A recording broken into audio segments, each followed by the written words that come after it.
Hello students, कैसे हो आप सभी लोग। चलो, आपने मेरी बाकी वीडियोस देखी होंगे तभी आप इसी वीडियो तक आ चुके होंगे। चलो नेक्स्ट, अब मैं लेवल को बढ़ाता हूँ, इक्विवेलेंट रेजिस्टेंस के क्वेश्चन को सॉल्व कैसे करना है इसकी लेवल बढ़ाता हूँ। और मैं मेरा video max to max 5 minute के ऊपर में जाने नहीं दूंगा, कोशिश करूंगा 5 मिनट में हो जाए। चलो नेक्स्ट सवाल लेता हूँ, मैं थोड़ी लेवल बढ़ाता हूँ अभी। और ये सवाल जो मैं ले रहा हूँ ये एक्चुअली नीट में आ चुका है। ओके, तो ये कुछ रेजिस्टेंस ऐसा दिया गया है तुम्हें, देखो अभी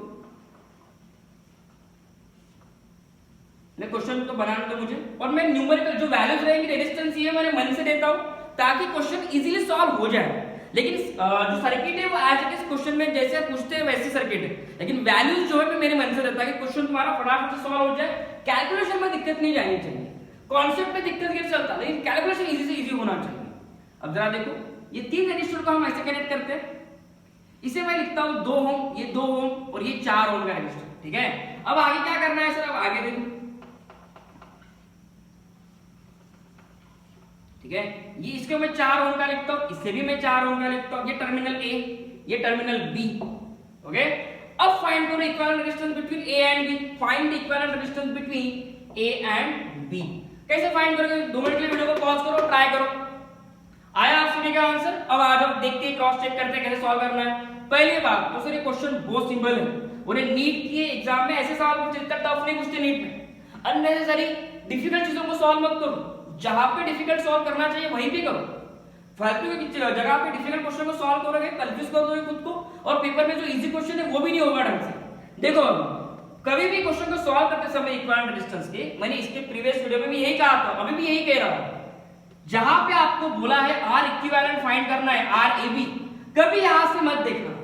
कभी नहीं समझेगा आपको कि 2 रजिस्टर पैरेलल में कि सीरीज में, जैसे कि 4 ओम और ये 4 ओम सीरीज में कि पैरेलल में, समझ में नहीं आता देख के ऐसे, ये 4 और ये कुछ समझ में नहीं आता।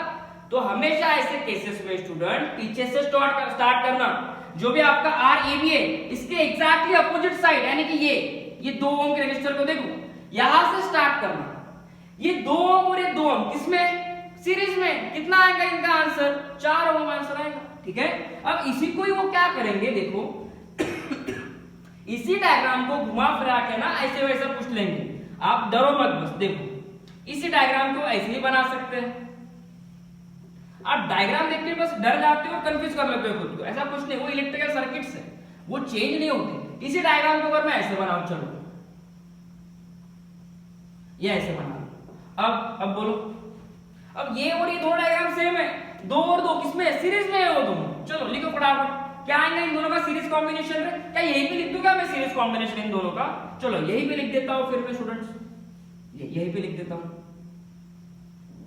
ठीक है, ये 4 आ गया। अब मुझे बताओ 4 और 4 ये किसमें है, देख के पता चलता है स्टूडेंट कि 4 और 4 पैरेलल में है। और याद रखना मेरे हमेशा एक बात कि जब भी 2 सेम रेजिस्टर, 2 सेम वैल्यू के रेजिस्टेंस अगर पैरेलल में रहे तो उनका इक्विवेलेंट कॉम्बिनेशन कितना होता है रे, R/2 होता है। अगर मान लो कि मेरे 3 रेजिस्टेंस जो कि इक्वल मैग्नीट्यूड के हैं, 10 ओम 10 ओम 10 ओम, इनको अगर मैं पैरेलल में कनेक्ट कर दूं तो इक्विवेलेंट रेजिस्टेंस कितना आएगा, जल्दी बोलो, 10/3। ये मैंने प्रीवियस वीडियो में बताया है, जाके देखो। चलो नेक्स्ट, यहां पे कितना आएगा रे, सिंपल 4 और 4 का पैरेलल कॉम्बिनेशन इज व्हाट, 2। ठीक है, नेक्स्ट ये 4 कितना है, 4, सॉरी 4 कितना है बोले तो ये रजिस्टर कितना है, 4, यहां पे भी 4, this is A, this is B. अब 2 और 4 किसमें, सीरीज में आ गए। इनका इक्विवेलेंट कॉम्बिनेशन कितना आएगा बच्चों, 4 और 4 दैट इज 8 और 10 आंसर आएगा। सिंपल क्वेश्चन था, और ये नीट में ऐसे सवाल पूछा गया था। अब मुझे ईयर नहीं आता था कौन सा, लेकिन वो डीसी पांडे ने गिवन है, पांडे जी ने कहा है कि भाई ये नीट में आया तो आया होगा, एक बार देख लो लगे तो आप। नेक्स्ट सवाल देखो, अब नेक्स्ट सवाल देखो क्या है। तो अब ये तो ठीक है, अब एक और एक सवाल देता हूं तुम्हें, ट्राई करो उसको। कुछ ऐसा सवाल दिया गया है आपको, ये बी और ये ए, सॉरी इसको मैं सी नाम देता हूं, चलो यहाँ पे बी नाम रखता हूं। अब इसको सॉल्व करो बड़ा स्टूडेंट सब। चलो ये 4 हो गया, ये 2 हो गया। ठीक है, इसको 1 कर लेते हैं।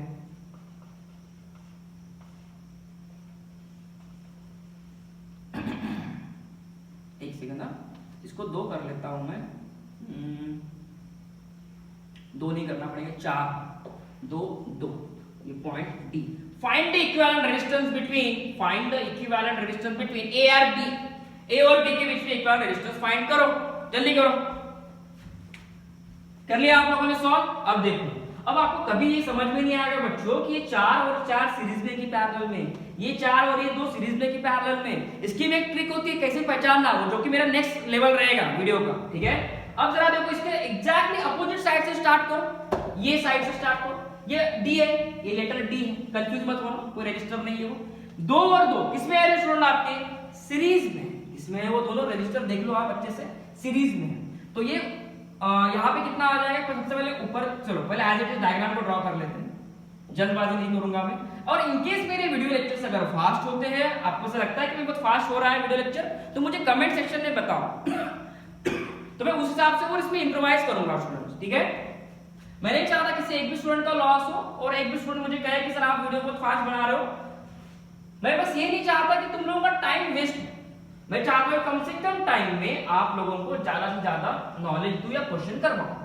ऊपर कितना आ जाएगा? 4। अब जरा देख के बताओ मुझे, 4 और ये 4 किसमें है स्टूडेंट? वो तो पैरेलल में है।